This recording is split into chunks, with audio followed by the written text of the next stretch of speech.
How to join Adopt Me Discord server. It's pretty simple and a quick process, so let's get started with the video. Start by moving into your application Discord, enter your login credentials and log into your specific account. Once you have been logged in, you will need to click on this plus icon at the bottom left corner of the screen and then tap on Join a Server. Now in this invite link section, you will need to paste this link discord.gg/adoptme. After that, click on Join with Invite link.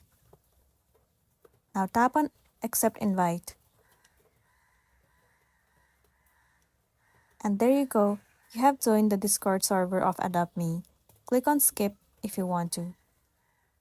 Tap on Agree and Finish. Now you will be able to chat with any of the people in this Discord server, and then you'll be good to go. So that's a wrap for this video. If this video helped you, give it a like and check out our next tutorial. Thank you.